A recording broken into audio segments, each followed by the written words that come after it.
Hello everyone, मेरे YouTube channel legal concept में आप सभी का स्वागत है। आज का जो लेक्चर है वो है लॉ ऑफ टॉर्ट यानी अपकृत्य विधि। अपकृत्य विधि का बहुत इम्पॉर्टेंट रोल है क्योंकि मैक्सिमम स्टेट में अपकृत्य विधि को यानी लॉ ऑफ टॉर्ट को प्री या मेन के सिलेबस में रखा गया है और यह जो है स्टूडेंट्स के सिलेक्शन होने में बहुत ही इम्पॉर्टेंट रोल प्ले करता है। तो ऐसी कंडीशन में हमें इस सब्जेक्ट की तैयारी कैसे करनी चाहिए, कौन कौन से केस लॉज पढ़ना चाहिए या फिर कौन कौन से केस लॉज एग्ज़ाम के पॉइंट ऑफ व्यू से बहुत इम्पॉर्टेंट हैं, उनको ये जानना बहुत ज़रूरी है। अगर हम बिहार जुडिशरी की बात करें तो बिहार जुडिशरी में प्री में और मेंस में लॉ ऑफ टॉर्ट का बहुत इम्पॉर्टेंट रोल है क्योंकि प्री में इससे 15 क्वेश्चन पूछे जाते हैं और लॉ ऑफ कॉन्ट्रैक्ट में भी 15 क्वेश्चन पूछे जाते हैं। इसका मतलब टॉर्ट और कॉन्ट्रैक्ट मिला करके देखा जाए तो 30 क्वेश्चन पूछे जाते हैं और ये प्री के लिए बहुत इम्पॉर्टेंट रोल अदा करता है। अब देखते हैं कि ये मेंस में भी एक सब्जेक्ट होता है लॉ और टॉर्ट का, अपकृत्य और संविदा विधि का 150 अंक का 150 नंबर का आता है।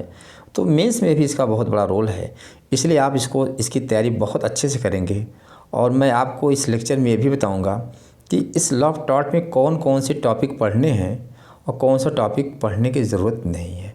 तो सबसे पहले ये बताना, इस लेक्चर को स्टार्ट करने के पहले आपकी एक बात और बताना चाहूँगा कि इसके पहले जो मेरा इंडियन कॉन्ट्रैक्ट एक्ट पे जो वीडियो लेक्चर था वो छत्तीसगढ़ एग्ज़ाम के लिए बहुत बेनिफिशरी रहा, बहुत फ़ायदेमंद रहा क्योंकि उस लेक्चर से मैक्सिमम क्वेश्चन कॉन्ट्रैक्ट के पूछे गए थे।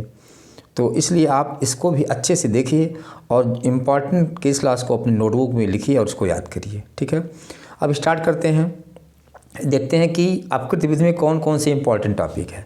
देखिए, अपकृत्य विधि में आपको पढ़ना है सबसे पहले कि लॉ ऑफ टॉर्ट की डिफिनीशन बहुत इम्पॉर्टेंट है कि अपकृत्य की परिभाषा क्या है, इसकी डेफिनेशन क्या है, अपकृत्य के आवश्यक तत्व क्या हैं, यानी कि एसेंशियल एलिमेंट ऑफ टॉर्ट क्या है, ये भी बहुत इंपॉर्टेंट है। ठीक है, ये तो एक ही टॉपिक में आ जाएगा।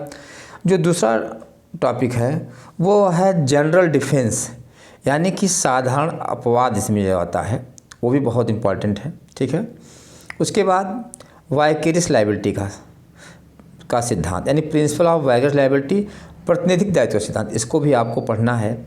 यहाँ से प्री और मेंस दोनों से क्वेश्चन बनते हैं। और उसके बाद जो फोर्थ टॉपिक है वो है कि liability of act of the state, राज्य के कृत्य के दायित्व क्या होता है, ये भी बहुत इम्पॉर्टेंट है। और डिफेमेशन यानी मानहानि। इसके अलावा आपको नेग्लिजेंस यानी उपेक्षा, न्यूसेंस यानी कि उपताप, और strict liability and absolute liability यानी कि कठोर दायित्व और पूर्ण दायित्व का सिद्धांत, ये भी बहुत इम्पॉर्टेंट है। और लास्ट में आप मैलिशियस प्रोसिक्यूशन यानी कि विद्वेषपूर्ण अभियोजन को भी आपको अच्छे से पढ़ना चाहिए।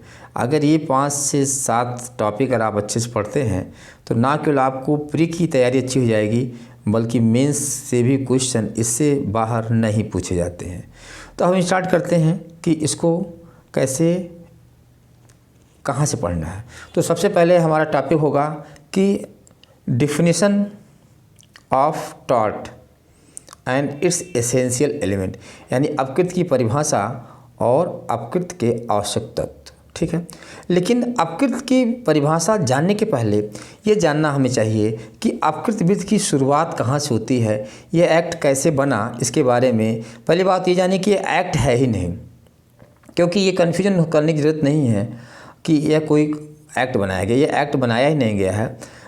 और यह बेसिकली इंग्लिश कॉमन लॉ और जुडिशियल डिसीजन पर आधारित है। ठीक है, क्योंकि ये केस लॉ के द्वारा ही डिराइव हुआ है, केस लॉ के द्वारा ही इसकी उत्पत्ति होती है। ठीक है, तो अब पहले आपको बता दें कि 14वीं शताब्दी में यानी 14th सेंचुरी में पहले नियम ये था कि उबी रेमिडियम इबी जस, उबी रेमिडियम इबिजस, इसका मतलब where there is a remedy there is right, जहाँ पे उपचार है वहीं पे अधिकार है। यानी 14वीं शताब्दी में नियम यह था कि जहाँ उपचार होगा वहीं पर अधिकार मिलेगा, ठीक है। और ये बाद में 16वीं शताब्दी में के बाद इसमें इसके दृष्टिकोण में थोड़ा सा अंतर आया और 19वीं शताब्दी में यानी 19th सेंचुरी में यह नियम बदल गया और नियम बन गया कि उबी जस इबी रेमडियम, यानी कि where there is right there is remedy, जहाँ पे अधिकार है वहीं पे उपचार है। तो ये बहुत इंपॉर्टेंट चीज़ें हैं। पहले का सिस्टम कहा था कि जहाँ पे उपचार है वहाँ अधिकार है, where there is remedy there is right, लेकिन आज की डेट में यह नियम बन गया है 19th सेंचुरी से कि where there is a right there is a remedy, ठीक है। यानी कि अधिकार की बात पहले की गई, अधिकार जानना ज़रूरी है। बिना अधिकार, अगर आपके किसी अधिकार का उल्लंघन नहीं होता है, आपका अगर कोई लीगल राइट वायलेट नहीं होता है, तो वहाँ पे टॉर्ट एप्लीकेबल नहीं होता है। ये चीज़ आपको पता है। अब ये देखते हैं कि टॉर्ट की डिफिनीसन क्या क्या है और इसे कहाँ कहाँ किन किन जूरिस्ट ने परिभाषित किया है। तो सबसे पहले इसको एक चीज़ और जानना होगा कि जो ये टॉर्ट है इसको इंडियन लिमिटेशन एक्ट के सेक्शन 2M में भी परिभाषित किया। ध्यान दीजिएगा, इसको कहाँ डिफाइन किया गया है, सेक्शन 2M में भी डिफाइन किया गया है, भारतीय परिसीमा अधिनियम की, ठीक है। उसमें क्या कहा गया है कि अपकृत एक सिविल अपकार है। ध्यान दीजिएगा, अपकृत एक सिविल अपकार है जो केवल संविदा भंग और न्यास भंग नहीं है। मतलब tort is a civil wrong which is not merely breach of contract और breach of trust, ठीक है। ये 2M में पूछा गया और ये भी प्री के लिए बहुत इंपॉर्टेंट है और ये पूछा जाता है, ठीक है। इसके बाद अगर हम बात करते हैं, हम देखते हैं तो फिर परिभाषा देते हैं वो सामान्य भी दिया है, सामान्य ने भी परिभाषा दिया है और विनफील्ड ने भी दिया है, ठीक है। लेकिन सामान्य ने क्या कहा है कि अपकृत एक सिविल अपकार है। ध्यान दीजिएगा, अपकृत एक सिविल अपकार है और जिसके लिए उपचार क्या होता है, यह अनिर्धारित नुकसानी की कार्रवाई है, अनिर्धारित नुकसानी की कार्रवाई है, तथा जो केवल न्यास भंग या संविदा भंग नहीं है, ठीक है। यहाँ मैं इसकी परिभाषा को फिर एक बार रिपीट कर दे रहा हूँ कि सामान्य ने कहा कि अपकृत एक सिविल अपकार है जिसके लिए उपचार क्या है, अनिर्धारित नुकसानी की कार्रवाई है, और तथा जो केवल संविदा भंग या न्यास भंग नहीं है। यानी कि tort is a civil wrong and where there is remedy for the unliquidated damage and which is not merely breach of contract और ब्रीच ऑफ ट्रस्ट, ठीक है। लेकिन विनफील्ड ने थोड़ी सी इसकी डिफिनेशन को उन्होंने एक अपने अलग तरीके से दिया है और विनफील्ड की डिफिनेशन वास्तव में आज के परिप्रेक्ष्य में बहुत ही प्रासंगिक है, रेलेवेंट है। विनफील्ड ने कहा है कि अपकृत क्या है, अपकृत मुख्यतः यानी टॉर्ट क्या है, वह मुख्यतः कर्तव्य भंग से उत्पन्न होता है। मतलब tort is arises basically the breach of duty, कर्तव्य भंग से होता है।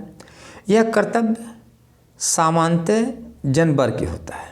मतलब this duty is basically towards for the public, ठीक है।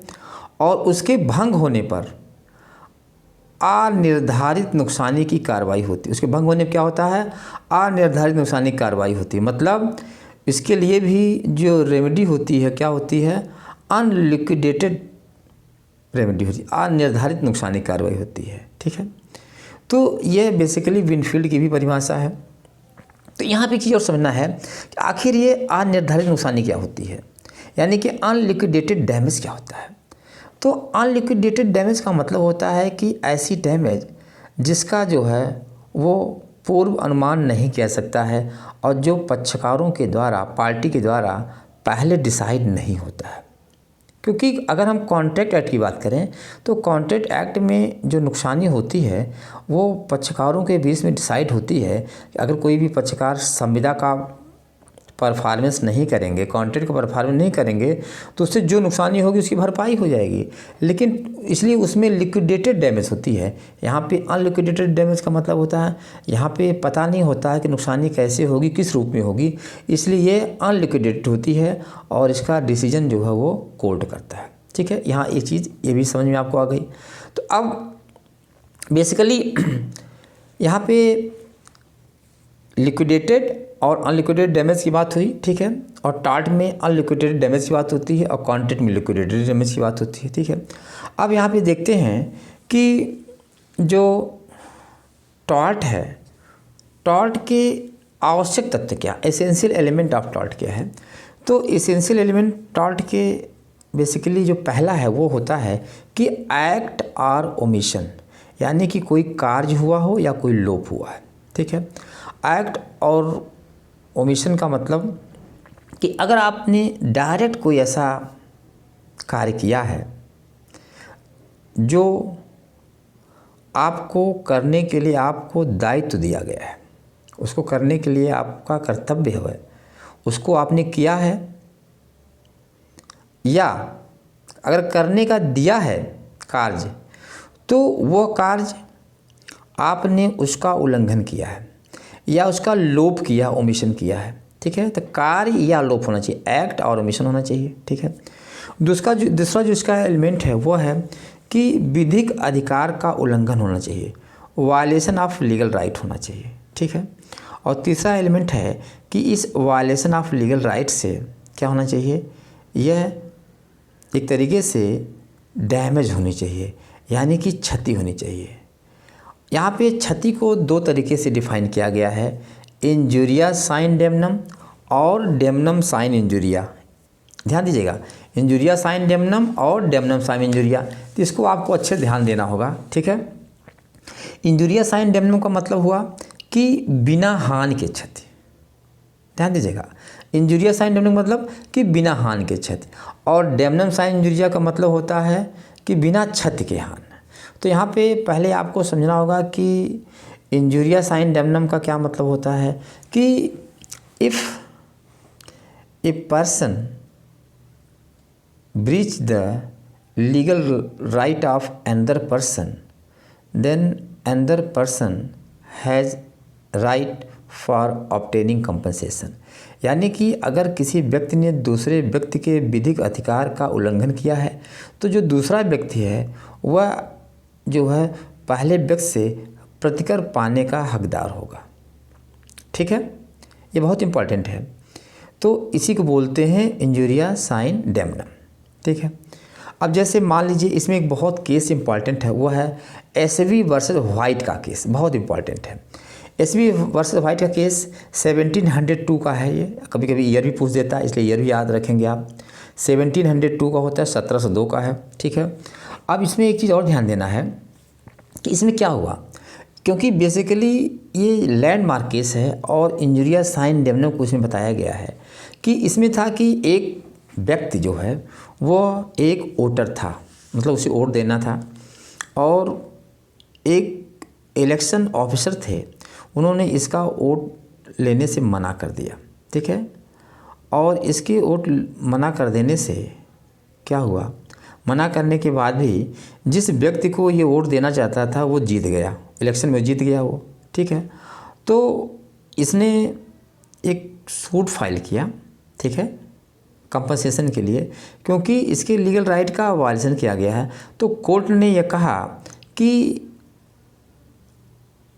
इसमें प्रतिवादी को कोर्ट ने कहा कि आपने वादी के यानी प्लेंटिफ के लीगल राइट का वायलेशन किया है, क्योंकि वोट देना एक लीगल राइट है और उसका आपने वायलेशन किया है, इसलिए आपको इसका भले ही क्षति यहाँ पे नाम मात्र की हुई है, क्योंकि जिसको ये वोट देना चाहता तो जीत गया, फिर भी आप यहाँ पे इसको नॉमिनल कंपनसेशन दिया जाएगा।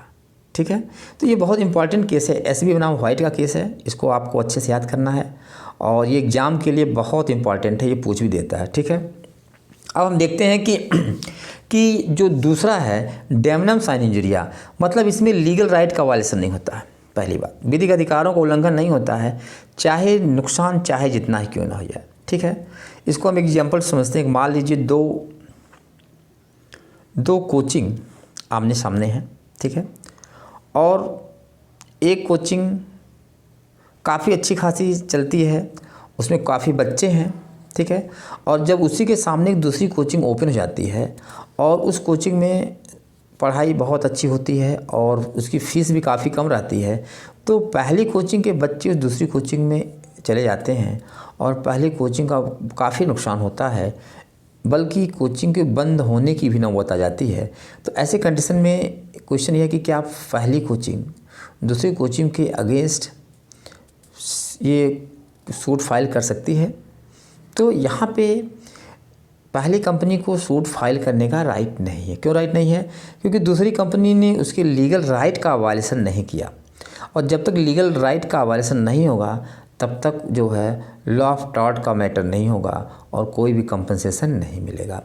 अब इसी बात को, एक केस है ग्लॉसेस्टर स्कूल का मामला, ग्लॉसेस्टर ग्रामर स्कूल का मामला। इसमें इसी बात को डिसाइड किया गया था कि अगर कोई भी नुकसान विशुद्ध प्रतियोगिता में होती है तो वहाँ पे कंपनसेशन नहीं मिलेगा। ठीक है। दूसरा था कि उषाबेन बनाम भाग्यलक्ष्मी चित्र मंदिर, वहाँ पे वादी और प्रतिवादी, यहाँ पे प्रतिवादी ने क्या किया था कि एक प्रदर्शनी में चित्र का प्रदर्शन किया था जिसमें लक्ष्मी, पार्वती, दुर्गा को आपस में ईर्ष्यालु दिखाया गया था। ठीक है। तो वादी ने केस कर दिया कि भाई ये इससे धार्मिक भावना का ठेस पहुँच रही है, इसलिए कोर्ट जो है एक इंजेक्शन इशू करके इसको जो है रोक दे इसके प्रदर्शन से।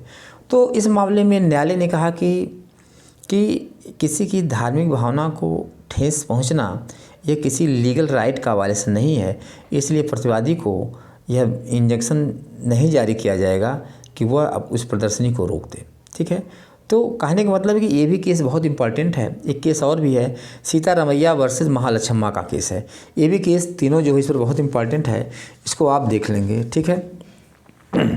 इसके अलावा आपको हम एक चीज़ और बताना चाहेंगे इसमें, कि इसमें सबसे इम्पॉर्टेंट चीज़ एक है कि यहाँ पे सामंड और विनफील्ड, इन दोनों वित्तशास्त्रियों ने जो है एक अपनी एक बुक लिखा है। जैसे सामंड की बुक का नाम है लॉ ऑफ टॉर्ट्स, अपकृत्यों की विधि। ये बहुत इंपॉर्टेंट है। सामंड ने कौन सी बुक लिखा है? लॉ ऑफ टॉर्ट्स, अपकृत्यों की विधि। और विनफील्ड की बुक का नाम है लॉ ऑफ टॉर्ट, यानी अपकृत की विधि। तो ये बुक भी एग्जाम में पूछ ली जाती है। ठीक है, इसलिए आप इसको भी याद कर लेंगे। ठीक है। इसके अलावा सामंड ने पिजन होल थियरी का भी सिद्धांत दिया था। पिजन होल थियरी यानी कपोत खाने का सिद्धांत। ये सिद्धांत बेसिकली 14th सेंचुरी में जो रूल था कि where there is remedy there is right, उस पर आधारित है। मतलब सामंड का मानना था कि किसी भी व्यक्ति को जो है वो अपकृत के मामले में प्रतिकर तभी मिलेगा जब उसका मामला उस कपोत खाने में दिए गए रेमेडी में यानी उपचार में आता हो। अगर वो उपचार में नहीं आएगा तो उसको क्लेम करने का अधिकार नहीं होगा। ठीक है। इसी को कपोत खाने का सिद्धांत, पिजन होल थियरी का क्वेश्चन ये भी प्री पूछता है कि कपोत खाने का सिद्धांत किसका है, तो इसका आंसर है कि ये सामंड का है। ठीक है। तो ये बहुत इंपॉर्टेंट केस है और ये इसको भी आपको जानना चाहिए। ठीक है। अब इसके बाद हम दूसरे टॉपिक पे आते हैं जो बहुत इंपॉर्टेंट, वो है प्रतिनिधिक दायित्व का सिद्धांत, यानी कि वाइकेरियस लायबिलिटी। ये बहुत इंपॉर्टेंट है, यहाँ से भी प्री मेंस में क्वेश्चन पूछे जाते हैं। तो इसमें आपको क्या देखना है कि वाइकेरियस लायबिलिटी में जो कंसेप्ट है वो बेसिकली 3 रिलेशन में होता है प्रतिनिधिक दायित्व से। पहला कि मास्टर एंड हिज सर्वेंट, यानी मालिक और नौकर के बीच में, एक तरफ मालिक होगा एक तरफ नौकर होगा। ठीक है, उसके बीच में। दूसरा है एक तरफ प्रिंसिपल होगा और दूसरा तरफ एजेंट होगा, यानी कि प्रिंसिपल और एजेंट के बीच में होगा। ठीक है। यहाँ पे आपको एक समझना होगा कि तीसरा जो इसमें टर्म दिया गया हुआ पार्टनरशिप फर्म के बारे में है। इन तीनों रिलेशन में क्या होता है? वाइकेरियस लायबिलिटी यानी प्रतिनिधिक दायित्व का सिद्धांत लागू होता है। ठीक है। तो ये आपको इसमें पढ़ना ज़रूरी है और इसमें से क्वेश्चन अक्सर पूछे जाते हैं। तो हम आते हैं, पहले देखते हैं कि प्रिंसिपल और एजेंट के बीच में क्या होता है। प्रिंसिपल और एजेंट के बीच में यानी मालिक, प्रमुख और अभिकर्ता के बीच में। आपने दूसरा देखा कि मालिक और सेवक के बीच में, मास्टर और सर्वेंट के बीच में। और तीसरा रिलेशन है पार्टनरशिप फर्म के बारे, यानी भागीदारी फर्म के बारे में प्रतिनिधि दायित्व सिद्धांत लागू होता है। तो यहाँ सबसे पहले जानना जरूरी है कि ये तीनों जो प्रतिनिधि दायित्व सिद्धांत है, ये 3 सिद्धांतों पर आधारित होता है। पहला सिद्धांत क्या होता है कि क्वी फैसिट पर एलियम फैसिट पर से, क्वी फैसिट पर एलियम फैसिट पर से, यानी कि he who does acts through another deemed to do it himself, यानी कि जो दूसरे के द्वारा कृत्य करता है, जो दूसरों के द्वारा कृत्य करता है, यह माना जाता है कि वह कृत्य वह स्वयं करता है, पहले सिद्धांत। दूसरा है कि रिस्पॉन्डेंट सुपीरियर, ये भी सिद्धांत। प्रतिनिधि दायित्व का दूसरा सिद्धांत क्या है, रिस्पॉन्डेंट सुपीरियर, यानी कि श्रेष्ठ जो है श्रेष्ठतर को उत्तरदायी होने दे। अब मालिक और नौकर में श्रेष्ठ कौन है, जाहिर सी बात है मालिक है। इसलिए अगर मालिक को उत्तरदायी बनाया जाएगा तो कंपनसेशन देने में उसको आसानी मिलेगी, ठीक है। और तीसरा है लेट प्रिंसिपल बी लाइबल, यानी कि स्वामी को उत्तरदायी होने दो। ये बहुत इंपॉर्टेंट है। ये 3 मैगजीम पर वाइकर्स लाइबिलिटी का प्रिंसिपल यहाँ पे काम करता है, ठीक है। तो अब देखते हैं कि यहाँ पे होता क्या है। यहाँ पे होता है कि हम पहले आते हैं कि मास्टर और सर्वेंट के बीच में हम बात करते हैं कि मास्टर और सर्वेंट के बीच में प्रतिनिधि दायित्व सिद्धांत कैसे उत्पन्न होता है, ठीक है। What are the criteria? What are the essential conditions when the liability of master arises by the act of his servant? यानी कि स्वामी के कृत्य के लिए कब नौकर के कृत्य के लिए मालिक के उत्तरदायित्व कब होता है, ठीक है। तो सबसे पहले यहाँ पे 2 कंडीशन लागू, ध्यान दीजिएगा कि स्वामी जो है नौकर के कृत्य के लिए तभी दायी होगा जब 2 शर्तें पूरी हो जाती हैं। A master shall be only liable for the act of his servant when 2 conditions are fulfilled। पहली कंडीशन क्या है कि वो जो सर्वेंट है, नौकर है, वह मालिक के द्वारा अपॉइंट किया गया हो, पहली शर्त, यानी कि ये servant must be appointed by the master. दूसरा, जो सर्वेंट है उसका क्या गया कि जो सर्वेंट है यानी जो नौकर है उसका कार्य क्या होना चाहिए, नियोजन के अनुक्रम में होना चाहिए। मतलब the act of servant must be done in the course of employment, यानी नियोजन के अनुक्रम में होना चाहिए। अगर नियोजन के अनुक्रम में नहीं है, out of course of employment है, तो नियोजन के अनुक्रम के बाहर है, तो वहाँ पे नौकर के कार्य के लिए मालिक की कोई लायबिलिटी नहीं होगी। ये चीज़ बहुत इंपॉर्टेंट है। यहाँ पे हमें 2 चीज़ें जानना जरूरी है, ठीक है। अब यही बात प्रमुख यानी प्रिंसिपल और अभिकर्ता के बीच, एजेंट के बीच में भी यही चीज़ लागू होती है, ठीक है। अब आगे हम देखते हैं कि आखिर मास्टर और सर्वेंट की लायबिलिटी कब कब एराइज होती है और कब कब एराइज नहीं होती, ठीक है। यहाँ पे आप एक बताते हैं कि यहाँ पे एक चीज़ और जानना है कि मास्टर और सर्वेंट, ठीक है, के बीच में क्या है, और अगर कोई भी व्यक्ति किसी कॉन्ट्रैक्टर के साथ अगर वो करता है तो वहाँ पे क्या लायबिलिटी होती, फ्री एंड इंडिपेंडेंट कॉन्ट्रैक्टर के साथ करता है। तो देखिए जब तक 2 कंडीशन पूरी नहीं होगी, क्योंकि कॉन्ट्रैक्टर की दशा में वो व्यक्ति लायबल नहीं होगा। क्यों लायबल होगा, क्योंकि कॉन्ट्रैक्टर एक ऐसा व्यक्ति होता है, संविदाकार एक ऐसा व्यक्ति होता है जो अपने कृत्य को करने के लिए वो निर्णय खुद लेता है, वहाँ वो किसी पे डिपेंड नहीं करता है, इसलिए यहाँ पे उसकी लायबिलिटी नहीं होती।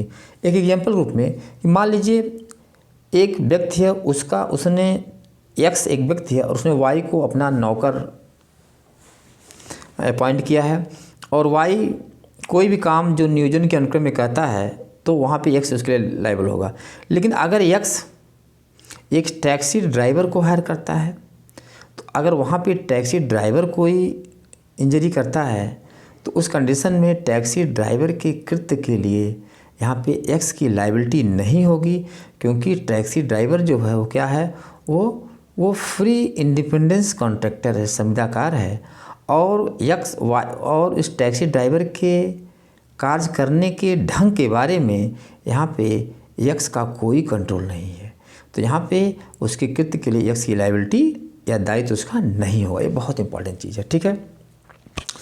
अब कभी कभी ये होता है कि जैसे मान लीजिए कि कभी अगर सर्वेंट जो है मान लीजिए कोई चोरी करता है, फ्रॉड करता है या कोई और चीज़ करता है, तो उस कंडीशन में क्या होगा ये भी जानना है, ठीक है। तो अब जैसे मान लीजिए एक कंडीशन ये था कि सेवक ने चोरी कर लिया, तो उस कंडीशन में क्या सेवक के कृत्य के लिए स्वामी की लायबिलिटी होगी नहीं होगी। तो इसके बारे में एक केस ला है, आप नोट कर लीजिएगा, Morris versus CW Martin and Sons Limited. बहुत इंपॉर्टेंट केस है, ठीक है। इसमें मामला ये था कि एक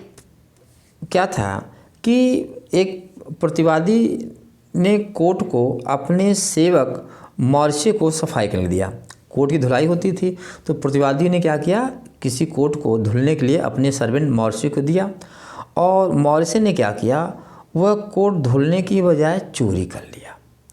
तो ऐसी कंडीशन में जब वादी जो है इसको सूट फाइल करता है, तो वहाँ पे जो नौकर ने चोरी की थी उसको ये माना गया कि वह नियोजन के अनुक्रम में कार्य किया था, इसलिए प्रतिवादी को यहाँ पे दायी ठहराया गया, रिस्पोंडेंट को यहाँ पे क्या कराया गया, लायबल ठहराया गया, क्योंकि उसके नौकर ने जो कोर्ट की चोरी की थी वो in the course of employment की थी, नियोजन के अनुक्रम में किया था। ये बहुत इंपॉर्टेंट केस है Morris versus CW Martin and Sons company के, ठीक है।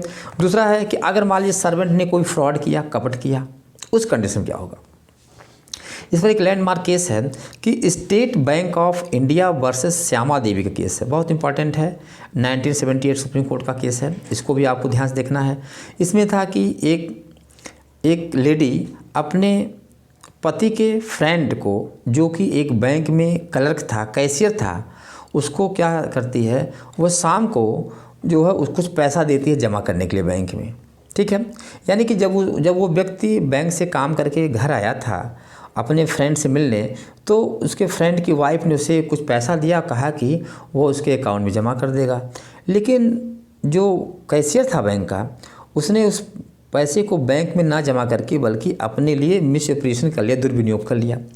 तो यहाँ पे जब उस लेडी ने उस बैंक के अगेंस्ट क्लेम किया, तो कोर्ट ने उसको क्लेम को खारिज कर दिया, डिसमिस कर दिया, क्योंकि यहाँ पे जो कैशियर था बैंक का, वह अपनी निजी हैसियत में काम कर रहा था, वो बैंक के कोर्स ऑफ एम्प्लॉयमेंट में काम नहीं कर रहा था, इसलिए यहाँ पे बैंक की लायबिलिटी नहीं मानी जाएगी।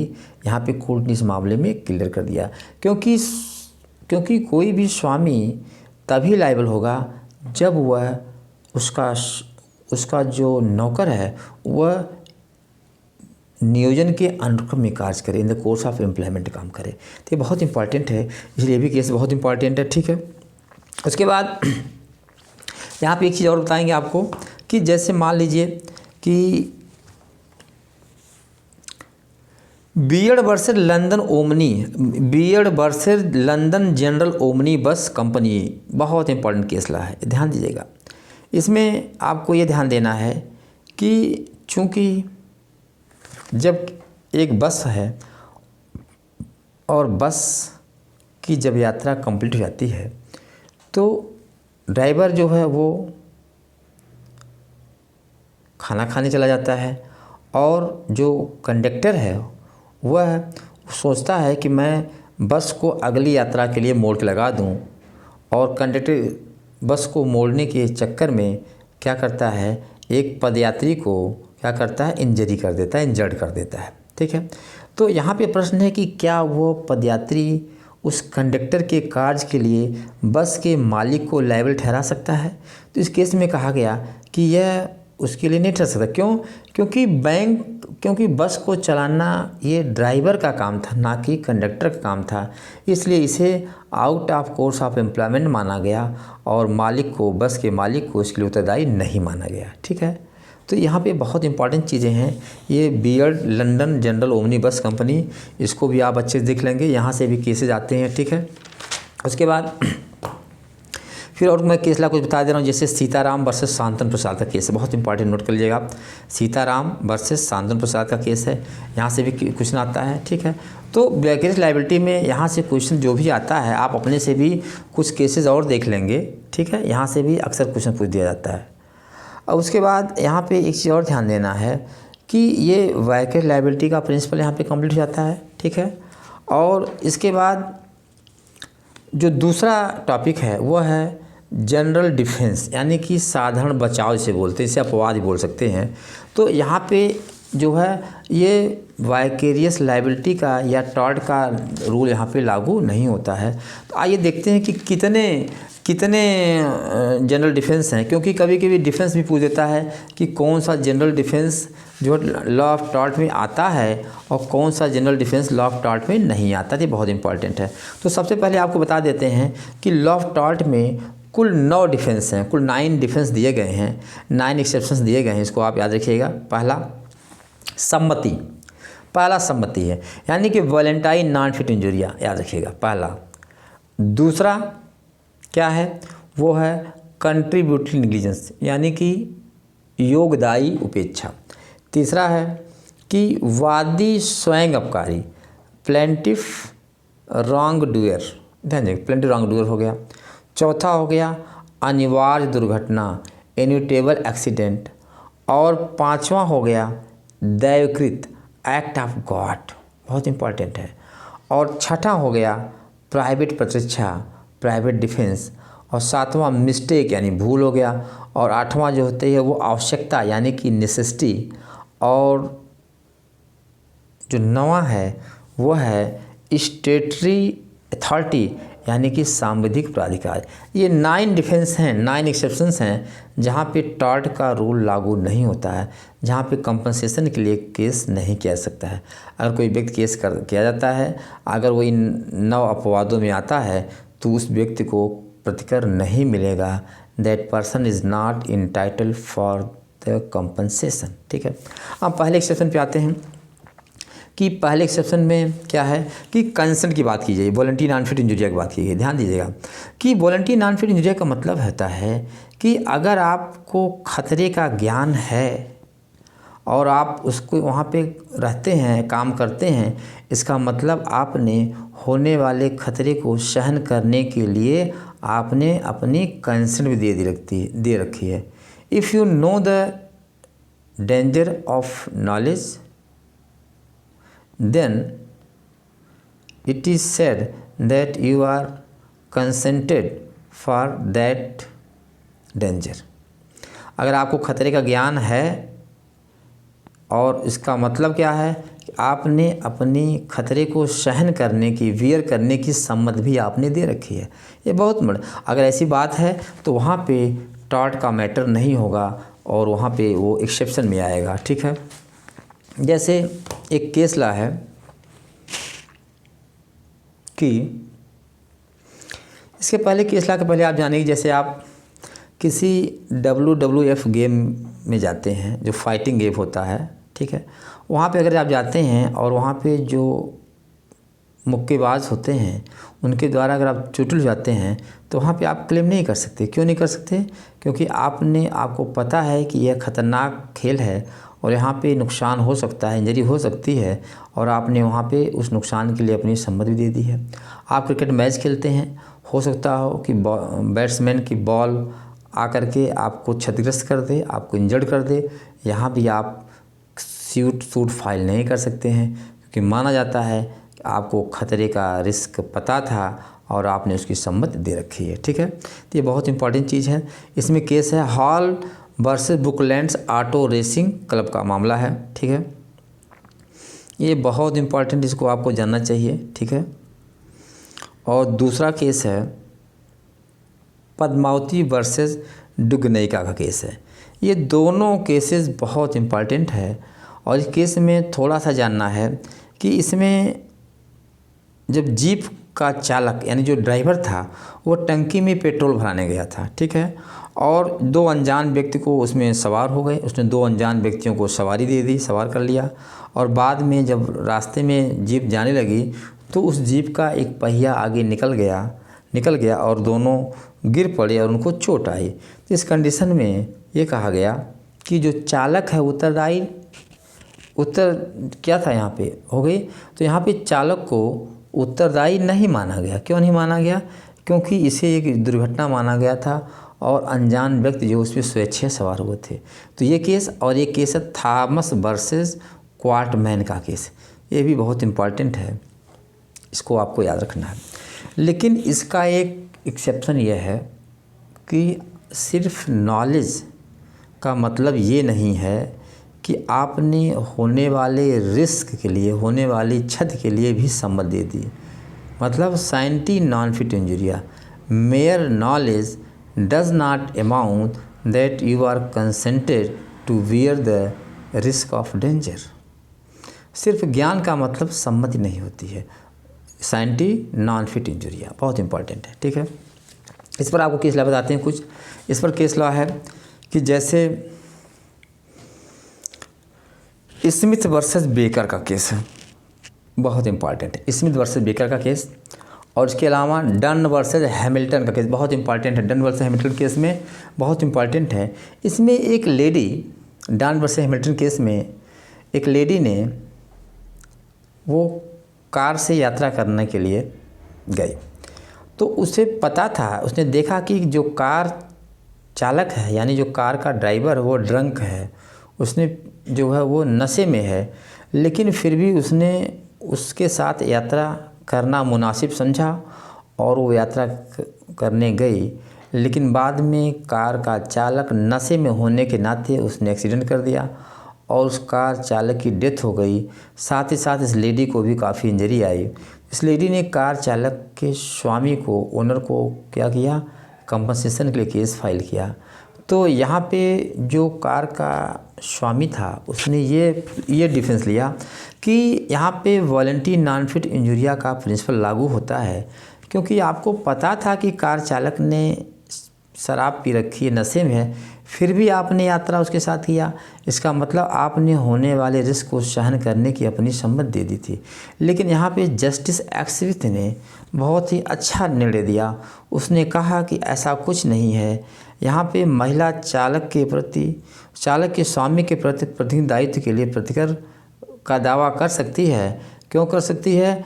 क्योंकि कार के चालक का शराब पीना ये कहीं ये बात नहीं करता है कि वो गाड़ी नहीं चला सकता था।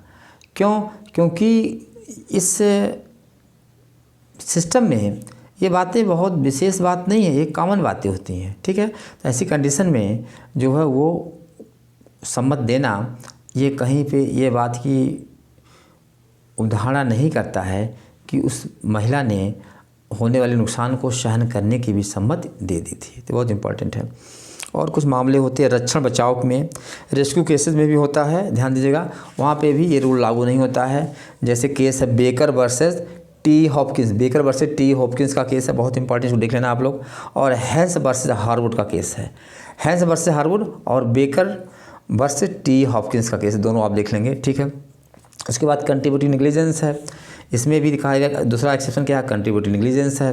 और कंट्रीब्यूटिव नेग्लिजेंस में भी आपको अगर किसी दोनों पार्टी का उसमें समान सहयोग है क्षति में, तो वहाँ पे जो प्रतिकर की राशि है उसको क्या कर दिया जाएगा, डिवाइड कर जाएगा, क्योंकि यहाँ पे दोनों की अपेक्षा माना जाएगा, ठीक है।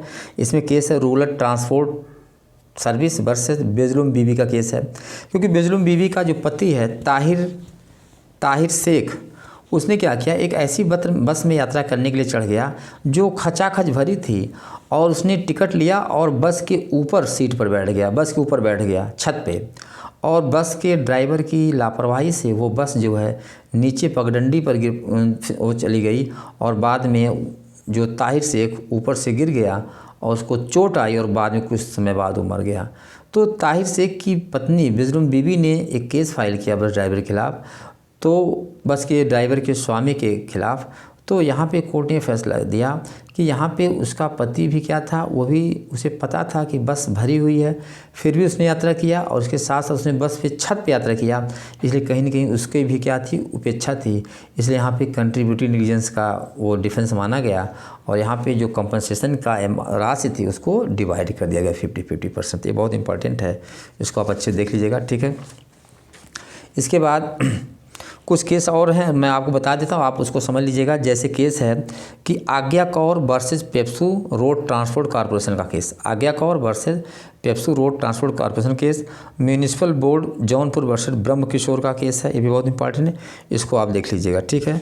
और डेविज वर्सेस मान का केस, ये सारे केस इसमें बहुत इंपॉर्टेंट हैं, ठीक है। और उसके बाद जो नेक्स्ट डिफेंस है वो है, यानी कि हम कह सकते हैं कि तीसरा जो है वादी स्वयं अपकारी, यानी वादी स्वयं अपकारी है, प्लेंटिफ रॉन्ग डूअर है। तो यहाँ पे एक सिद्धांत इसके पीछे है कि एक्स टर्पी कॉजा नॉन ऑरिटर एक्शो। इसका मतलब कि किसी अधम कार्य होने से कोई दावा नहीं चल सकता, किसी अधम कार्य होने से कोई दावा नहीं चल सकता। तो ये वादी स्वयं अपकारी पे लागू होता है, ठीक है। अगर वादी ने खुद ऐसी फॉल्ट की है, गलती की है, तो वो प्रतिवादी को दायित्व नहीं ठहरा सकता, ठीक है। तो यहाँ पर भी ये एक अच्छा डिफेंस माना गया है। वर्ड वर्सेस होलबुक का केस है, आप इसको देखेंगे, क्योंकि इसमें वादी ने प्रतिवादी को भूमि पर अत्याचार निवारण के लिए क्या किया था, एक स्प्रिंग गन लगाने के लिए कहा था, जिससे वादी को ही क्षति हो गई। तो ऐसी कंडीशन में कहा गया कि वादी की खुद की सम्मति है, इसलिए वह प्रतिवादी पर कोई भी कंपनसेशन का केस फाइल नहीं कर सकता। ये बहुत इंपॉर्टेंट वर्ड वर्सेस होलब्रुक का केस है, ठीक है। जो चौथा है वो अनिवार्य दुर्घटना है, इनविटेबल एक्सीडेंट है। ये बहुत इंपॉर्टेंट, दुर्घटना का मतलब क्या होता है कि ऐसी घटना जो मानव के कार्य के द्वारा कंट्रोल ना हो सके, बहुत इंपॉर्टेंट है। इसे बोलते हैं अनिवार्य दुर्घटना, ठीक है। अगर कोई अनिवार्य दुर्घटना होती है तो वहाँ पे इसे एक जनरल डिफेंस माना जाएगा, एक्सेप्शन माना जाएगा। और इसमें बहुत इंपॉर्टेंट केस है स्टैनली वर्सेस पावेल का केस है, बहुत इंपॉर्टेंट स्टैनली वर्सेस पावेल का केस है।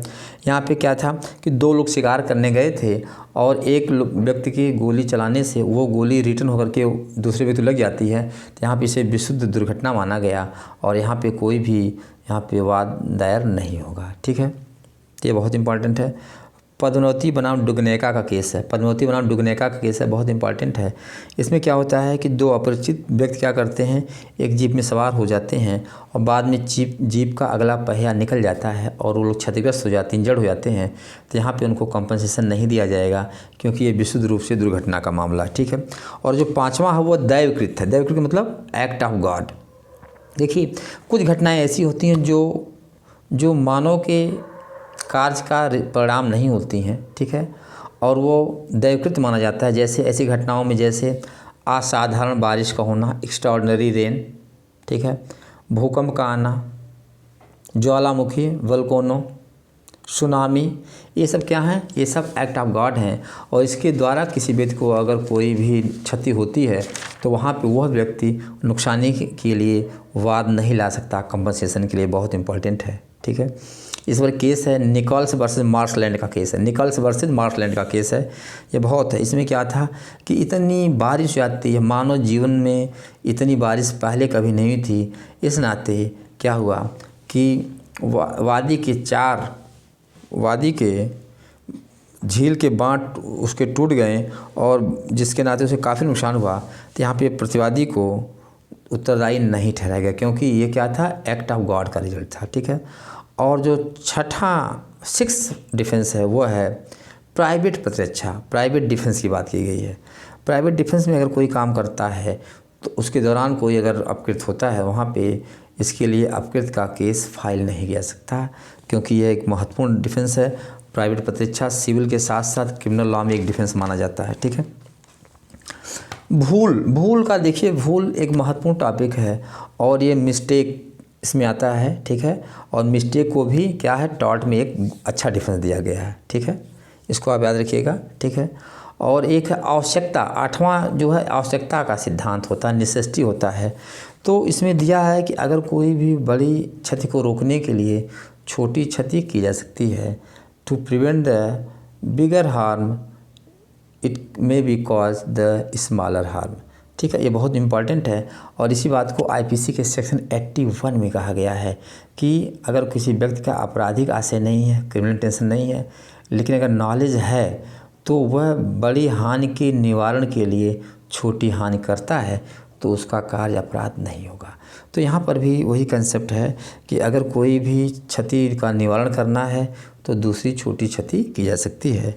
कार्क वर्सेस ग्रेगरी का case, cork versus Gregory case है, इस पर एक लैंडमार्क केस है, इसको आप याद कर लेंगे। और जो लास्ट इसमें डिफेंस हुआ है क्या है कि सांविधिक प्राधिकार, स्टेटरी अथॉरिटी का केस है, ये है, इसमें भी डिफेंस मिलता है। ठीक है, अब जैसे कोई व्यक्ति, किसी व्यक्ति का घर रेलवे ट्रैक के किनारे है और उसको रेलवे के बार बार जाने से उसको नींद में दिक्कत होती है, उसको कोई बीमारी हो जाती है, तो वह व्यक्ति जो है वह प्रतिकर के लिए क्लेम नहीं कर सकता कंपनसेशन के लिए। क्यों?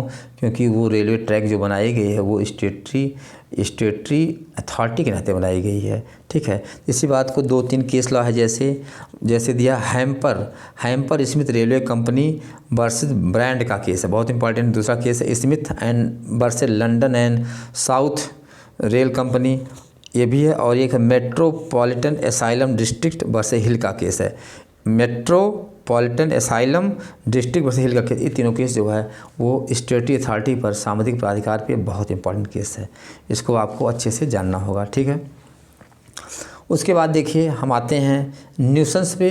न्यूसेंस बहुत इंपॉर्टेंट टॉपिक है। और न्यूसेंस में क्या कहा गया है कि न्यूसेंस में क्या होना चाहिए। न्यूसेंस का मतलब क्या होता है, कोई व्यक्ति किसी की भूमि में क्या करता है, भूमि के प्रयोग या उपभोग में दूसरे को बाधा पहुंचाता है, विधि विरुद्ध हस्तक्षेप नहीं करता है, ध्यान दीजिएगा, विधि विरुद्ध स्टेप करता है, विधि के विरुद्ध हस्तक्षेप करता है। किसी व्यक्ति के भूमि में, जमीन में, उसके प्रयोग और उपभोग में विधि विरुद्ध मतलब अनलॉफुल इंटरफियर करना।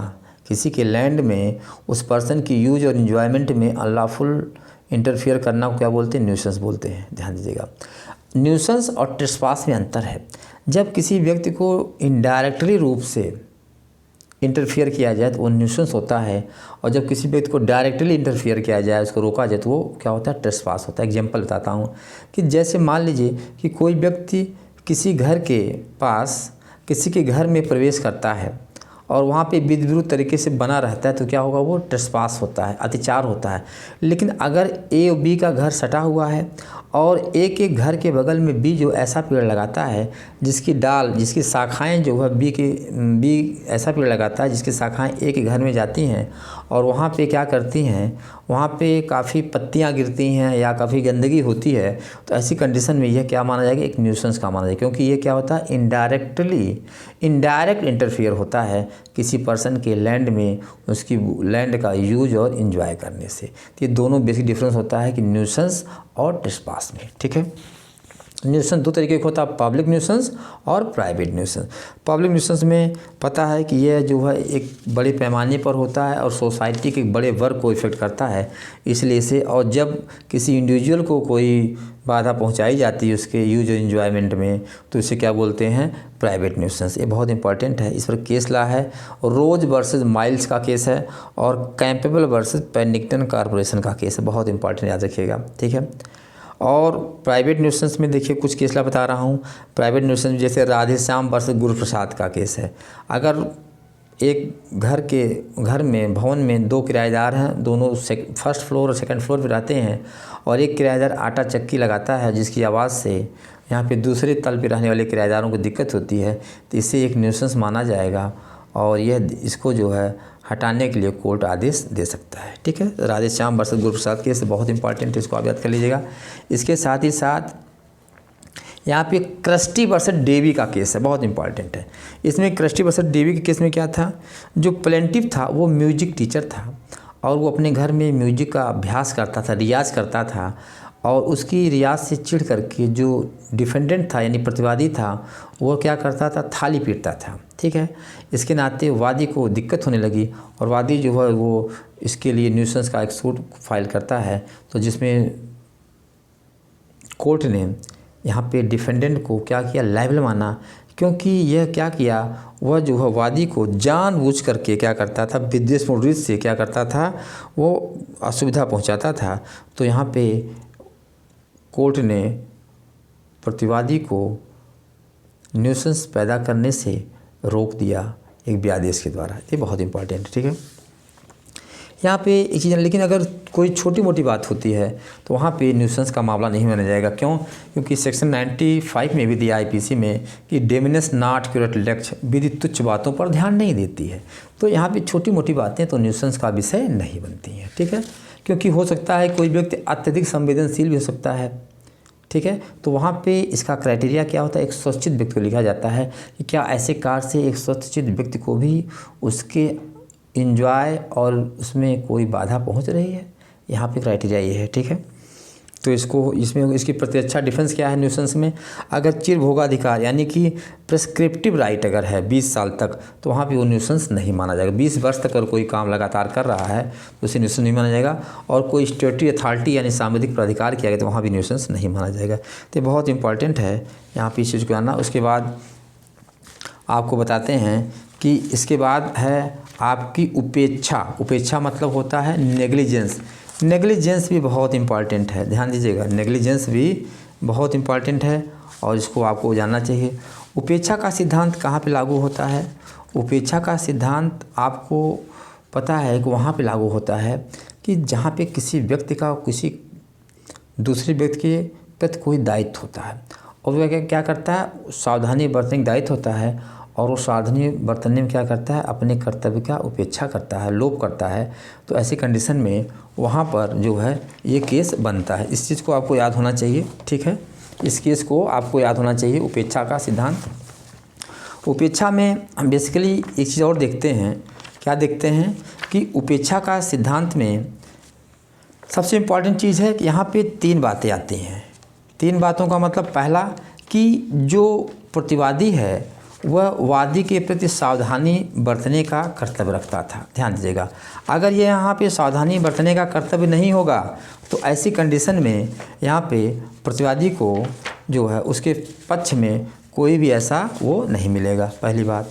और दूसरी बात इसमें एक इम्पॉर्टेंट है कि जो प्रतिवादी, जो वादी का ये विरोध में यानी उसमें जो प्रतिवादी अपना रखता था दायित्व, उसको उपेक्षा करता है और उसको क्या करता है, क्षति पहुंचाता है।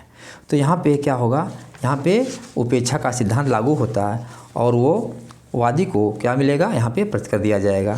तो ये बहुत इंपॉर्टेंट चीज़ें हैं, इसको आपको पता होना चाहिए, ठीक है। और यहाँ से भी मैं इसको आपको कुछ केस ला बताता हूँ। इसमें कभी कभी केस ला भी पूछ देता है, ठीक है। तो यहाँ पे आपको इसको जानना चाहिए, ठीक है। उसके बाद यहाँ पे उपेक्षा का सिद्धांत हो गया, ठीक है। उपेक्षा के साथ साथ आपका एक बहुत इम्पॉर्टेंट टॉपिक है मानहानि का, डिफेमेशन का। ये भी एग्जाम में बहुत इम्पॉर्टेंट है, ये भी बहुत पूछा जाता है। क्योंकि जो डिफेमेशन है यानी मानहानि है वो टॉर्ट के साथ साथ आईपीसी का भी एक महत्वपूर्ण टॉपिक होता है, ठीक है। तो मानहानि में आपको पता है कि मानहानि में क्या करता है कि कोई एक व्यक्ति दूसरे व्यक्ति को अपने शब्दों द्वारा, लिखित द्वारा या दृश्य रूपणों द्वारा क्या करता है, दृष्टिकोण द्वारा क्या कोई ऐसा लांछन लगाता है जिससे ऐसे व्यक्ति का, जिससे उसके समाज में जो उसकी रिपुटेशन है वो क्या होती है, वो डैमेज होती है, वो क्षति होती है, उसे मानहानि कहा जाता है, यानी मान की हानि, ठीक है। तो ये बहुत इंपॉर्टेंट है इसमें। तो मानहानि के लिए 3 एलिमेंट होता है, 3 आवश्यक तत्व होता है मानहानि के लिए, डिफेमेशन के लिए। पहला कि the statement must be defamatory, यानी जो शब्द है मानहानिकारक, कथन जो है वो क्या होना चाहिए, मानहानिकारक होना चाहिए, पहली बात। और यहाँ पे दूसरा एलिमेंट क्या है कि जो कथन है वो statement must be towards plaintiff, जो कथन किया गया वो वादी को निर्दिष्ट होना चाहिए, ठीक है। और तीसरा है कि स्टेटमेंट मस्ट बी पब्लिश, यानी कथन का प्रकाशन होना चाहिए। अगर ये तीनों क्राइटेरिया पूरी होती है तो वहाँ पे माना जाएगा कि उस व्यक्ति ने क्या किया, मानहानि किया। बहुत इंपॉर्टेंट, इसको आप देख लीजिएगा, ठीक है। अब इसमें एक दिया है कि एक S N. Abdi versus P K. Mahant का केस है, बहुत इंपॉर्टेंट है। S N. Abdi versus P K. Mahant का केस है, 2002 का, गुवाहाटी का है, इसको आप देखेंगे, ठीक है। इसका मतलब मानहानि का जो क्राइटेरिया हुआ है कि समाज में जो व्यक्ति जिस समाज में रह रहा है उस वर्ड जो है उस लेवल का होना चाहिए, क्योंकि बहुत से वर्ड समाज में अन्य वर्ग के लिए वो मान कारक नहीं बन सकता है। ठीक है। दूसरा केस है डीपी चौधरी वर्सेस मंजुलता का केस है, बहुत important. D P Chaudhary versus Manjulata का केस है, ये 1997 राजस्थान हाई कोर्ट का केस है। इसमें था कि जोधपुर के एक दैनिक समाचार पत्र ने एक अपने पेपर में एक न्यूज़ निकाला कि जो मंजुलता है वो 11 बजे पढ़ने गई, 11 बजे कोचिंग, और बाद में उसने कमलेश नामक युवक के साथ भाग गई। ठीक है। जबकि वास्तव में यह जो है उसका जो प्रकाशन किया था उन्हें गलत था, और इससे चूँकि मंजुलता एक अच्छी स्टूडेंट थी और बीए की छात्रा थी, और इससे उसका काफ़ी उपहास हुआ और उससे शादी की संभावनाएं भी कम हो गई, तो इसको न्यायालय ने मानहानि माना। ठीक है। ये बहुत इंपॉर्टेंट केस रहा है। कैसनी वर्सेस डेली मिरर कंपनी का भी केस है। इसमें आप इनोंडो देख लेंगे। इनोंडो में क्या होता है कि इनोंडो में भी देखा जाता है कि इनोंडो का मतलब होता है कि कोई व्यक्ति डिग्लॉट शब्दों का प्रयोग करता है। एक शब्द को नहीं, अगर दूसरे शब्दों को उसका इंटरप्रिटेशन किया जाए तो कहीं न कहीं क्या करता है, उसकी जो रेपुटेशन को डैमेज करता है। इसे इनोंडो यानी बकरोत बोलते हैं। ठीक है। जैसे ए किसी व्यक्ति को कहता है कि ए कहता है बी को कि ये तो गुरु है। अगर गुरु का मतलब किसी गैंग का गैंगस्टर्स है तो यहाँ पे वो उसको क्या करता है, वहाँ पे उसकी मानहानि करता है। ये बकरोत होता, सॉरी। तो इसको याद करिए, इसको आप देख लेंगे, ये बहुत इंपॉर्टेंट है। हाँ, डिफेमेशन के कुछ एक्सेप्शन दिया गया है, जैसे कोई सत्य बात का कथन करता है यानी सही बात का, तो वो मानहानि नहीं होगी। दूसरा जो फेयर कमेंट, उचित टीका टिप्पणी भी मानहानि में नहीं आता है। और उसके बाद प्रिविलेज भी होता है, कुछ लोग प्रिविलेज भी होते हैं। ठीक है। और अगर कोई क्षमा याचना कर लेता है, एक्सक्यूज कर लेता है, तो वहाँ पे मानहानि नहीं होती है। ये बहुत इंपॉर्टेंट है। अब आपको हम लास्ट चैप्टर बताते हैं, स्ट्रिक्ट लायबिलिटी और एब्सोल्यूट लायबिलिटी। ये बहुत इंपॉर्टेंट है। ठीक है। स्ट्रिक्ट लायबिलिटी और एब्सोल्यूट लायबिलिटी में आपको ये देखना है कि स्ट्रिक्ट लायबिलिटी में यानी कि कठोर दायित्व, और एक है एब्सोल्यूट लायबिलिटी यानी पूर्ण दायित्व। दोनों में क्या अंतर है, आप इसको थोड़ा अंतर करके पढ़ लेंगे तो आपको अच्छे तैयार हो जाएगा। स्ट्रिक्ट लायबिलिटी का केस जो है वो रायलन बनाम फ्लेचर केस में, स्ट्रिक्ट लायबिलिटी रायलन बनाम फ्लेचर केस में लागू हुआ। जस्टिस ब्लैकबर्न थे और 1868 में ये मामला लाया गया। एक्स चैम्बर के जज थे। ठीक है। तो इन्होंने कहा था कि देखिए इसमें दो बातें होनी चाहिए। ठीक है। पहला कि खतरनाक वस्तु होनी चाहिए, डेंजरस थिंग होनी चाहिए, और वो स्केप होकर के, पलायन होकर के क्या करनी चाहिए, वो डैमेज करनी चाहिए, क्षति कर दे। तो यहाँ पे स्ट्रिक्ट लायबिलिटी का प्रिंसिपल लागू होता है। ठीक है। लेकिन ये जो मामला हाउस ऑफ लॉर्ड में अपील में आता है तो जस्टिस केनेस जो इसमें एक एलिमेंट और जोड़ देते हैं। वो कहते हैं कि ठीक है, खतरनाक वस्तु होना चाहिए, ओके, और वो पलायन होकर डैमेज करनी चाहिए। उसके अलावा एक है कि उस लैंड का यूज जो है उस लैंड का अननेचुरल यूज होना चाहिए, अप्राकृतिक यूज होना चाहिए, तो माना जाएगा कि यहाँ पे स्ट्रिक्ट लायबिलिटी जो है वो हुई है। ठीक है। यहाँ पे ये बहुत इंपॉर्टेंट है। यहाँ पे 5 इसके एक्सेप्शन दिए गए हैं। ठीक है। 5 एक्सेप्शन में सबसे पहले जानना जरूरी है कि खतरनाक वस्तु क्या होती है। खतरनाक वस्तु में जैसे कोई बहुत खतरनाक जानवर रखता है, या कोई बिजली या कोई ऐसी चीज़ रखता है जो खतरा पैदा कर सकती है, और वो क्या करती है, वहाँ पे जा करके क्या करती हो, वो स्केप होकर के डैमेज करती हो, तो वहाँ पे स्ट्रिक्ट लायबिलिटी का प्रिंसिपल लागू हो जाएगा। ठीक है। पॉन्टिंग वर्सेस नोक्सा केस, ध्यान दीजिएगा, यहाँ पे पॉन्टिंग वर्सेस नोक्सा केस है। इसमें क्या हुआ कि वादी के घोड़े ने क्या किया, प्रतिवादी की सीमा पर, वादी के घोड़े ने प्रतिवादी की सीमा पर जा करके और प्रतिवादी के जहरीले पेड़ों को खा लिया और घोड़े की डेथ हो जाती है। तो यहाँ पे कहा गया कि यहाँ पे स्ट्रिक्ट लायबिलिटी रूल लागू नहीं होता। क्यों? क्योंकि घोड़ा खुद चल के वहाँ गया था, इसलिए यहाँ पे जो खतरनाक वस्तु थी वो चल के नहीं आई थी, इसलिए यहाँ पे स्ट्रिक्ट लायबिलिटी का प्रिंसिपल लागू नहीं होता। पॉन्टिंग वर्सेस नोक्सा केस है। और सोचाकी वर्सेस साज का केस है। इसमें कोर्ट ने कहा कि लैंड का नेचुरल प्रयोग जहाँ पे होगा वहाँ पे स्ट्रिक्ट लायबिलिटी का प्रिंसिपल लागू नहीं होगा। इसको आप अच्छे देख लेना। ठीक है। और उसके बाद आपको इसके 5 एक्सेप्शंस हैं, इसको आप जानिएगा।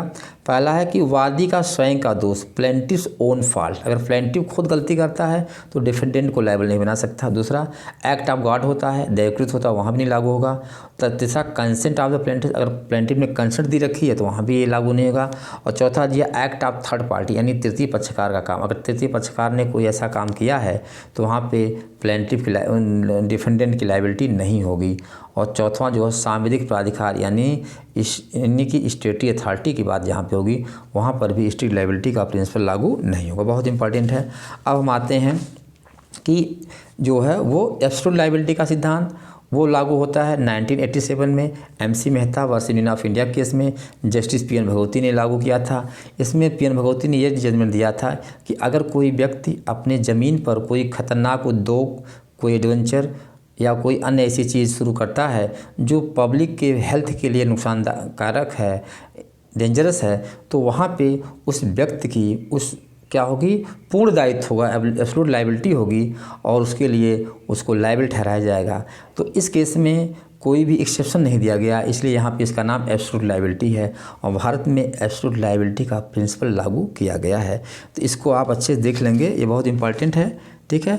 तो इन एक्ट को आप देखने के बाद आप अच्छे से तैयारी कर सकते हैं और ये एक तरीके से इस लेक्चर में आपको पूरा टॉर्ट का एक बेसिक कंसेप्ट दे दिया गया है, ठीक है। बाकी आप कुछ मैलिशियस प्रोसिक्यूशन भी थोड़ा देख लेंगे या फिर आप देख लेंगे एक्ट ऑफ स्टेट भी, ये दोनों टॉपिक आपको अपने से देखना होगा। बाकी ये एग्ज़ाम के पॉइंट ऑफ व्यू से यह वीडियो लेक्चर बहुत ही फ़ायदेमंद होगा, आप इसको ध्यान से देखें और इसका रिवीजन कर लें, ठीक है। और जो लोग मेरे चैनल को पहली बार देख रहे हैं वो इस चैनल को सब्सक्राइब करें, लाइक कर दें और शेयर कर दें, ताकि ये चैनल उन सभी लोगों तक जाए जिनको वास्तव में ज़रूरत है सही चीज़ को जानने की, ठीक है। और आप इसको अच्छे देखिए, फिर नेक्स्ट वीडियो में मैं आपको और भी टॉपिक अपलोड करूँगा। Thank you.